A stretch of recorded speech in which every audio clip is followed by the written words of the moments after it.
I'm Sarah from The Upcoming. It's such a pleasure to speak to you about this wonderful, eye-opening and original documentary film. Maybe you could kick off with a brief intro to Fathom. Where did the original seed of the idea of following these scientists and kind of doing a real deep dive, excuse the pun, into understanding whale communication? Yeah, it started with a love of the science. Just started obsessing over reading anything I could get my hands on related to whale cognition, whale communication, whale culture, evolution. And as I started piecing together the picture, it was just more, it was crazier than any science fiction I'd ever read or seen.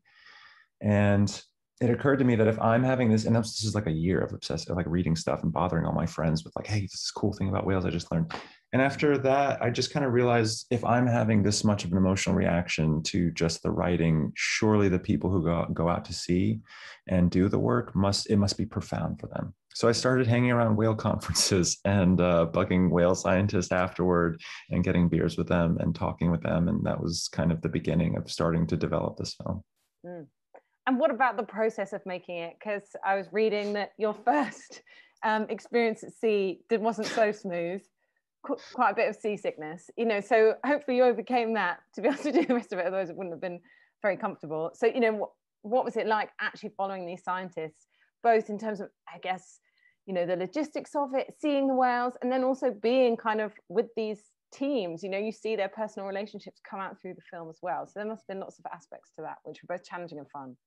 Yeah, it was, I mean, the way I like making a film, I go by myself. I don't have a sound recordist or a producer with me. So it's a very personal experience. And I form very strong bonds with the people in the film. They're my friends. And so everything they feel, I feel. And I hope that comes through in the film as well. Like the camera's attached to me and I'm feeling things as I'm watching them. I'm rooting for them to succeed, and so when they fail, I feel it. And it's a really emotional experience to make this.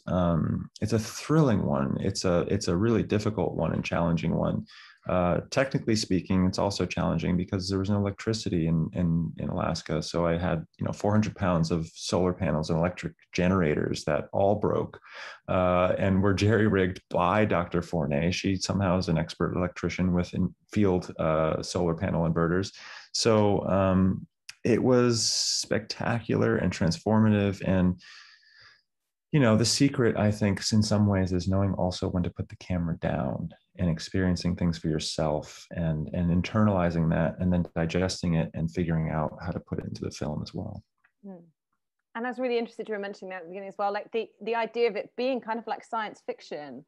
And, we always associate like going out into outer space and trying to find, understand alien life forms or communicate with beings that might be out there. And then actually this is like the inverse. So how did that kind of idea, inform some of the ideas that come out through the film and also your treatment of it, in terms of the score, this orchestral score we hear throughout? Totally, yeah.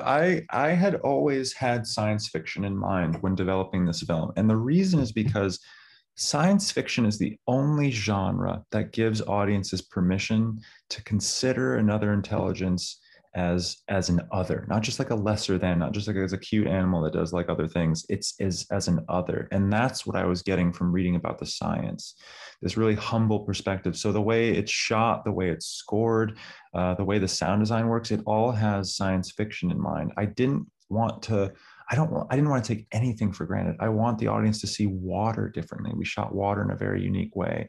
We shot whales in a very unique way.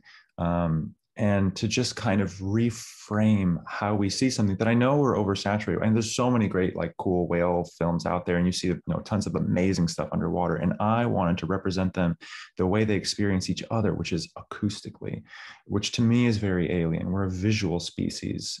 So to translate that in a film, again, pushed it toward this sort of feeling of science fiction is kind of the only model we have in terms of how we're doing it artistically. And I saw a tweet not so long ago saying that perhaps documentary film recently has too much of an obsession with kind of a narrative arc. And I was wondering, when you're making a documentary, how much you want to balance, having the great story there, but then also taking the time to just stop and absorb and watch. And I think what's great in your film is there's a real reverence for the scientific process. So it's as much about understanding the detail and the patience necessary just to do the scientific bit, as much as tell a kind of a broader narrative story. Yeah, I think that I never went out. You'd be a crazy person to try and make a film about, a field season or 2 field seasons at science and expect like a breakthrough or some big like ending, finale to it. That was never part of the plan, because I think the journey of leaving home for months, everything that makes you, your family, your loved ones, your home, your garden, to immerse yourself in a completely different world where these other kinds of this other kind of consciousness has evolved. That in itself was profound to me, because look, I knew that at the end of it, even if their experiments did not yield the results they wanted or expected, that there'd be new questions that come out of it. Science is about the questions you didn't know to ask before, and that's not the answers. Now, the fact that there were major breakthroughs that happened while we were filming was very exciting, and I don't regret that happening either. But we were never after that kind of a traditional arc, but it happened that way. What you see in the film is how it happened.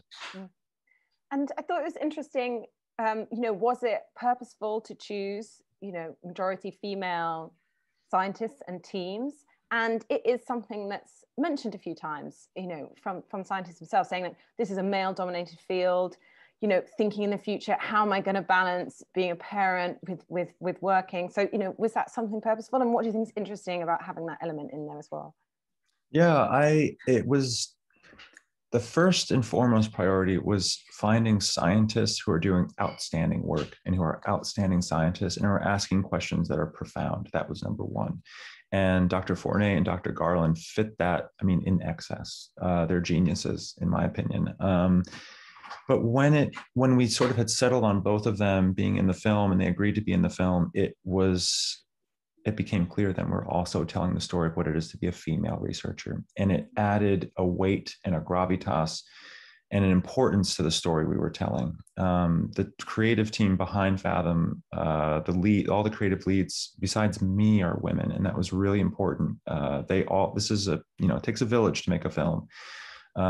So we never went after a film about women, but once it became clear that that's what this was, it made it that much more important and relevant, I think. And just very quickly, what do you hope people will take away from it? Because there's lots of mention as well. There's quite poetic moments that come out even from what the scientists say. How does learning about nature help us learn something about ourselves? So, what kind of things do you hope people will take away from watching the film?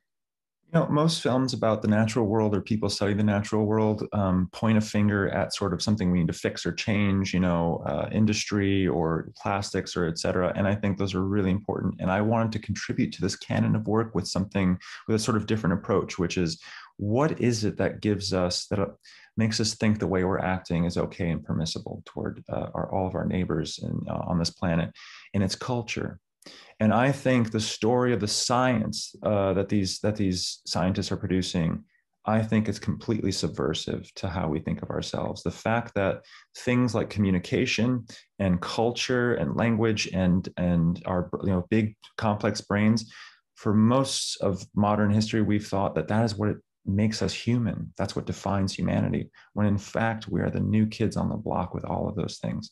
We're looking at older examples of these things. And so it's not what makes us human, it's what connects us to all of these other older creatures. And so I think if we can take the time to learn what they have to teach us, we might have a shot at doing well as a species.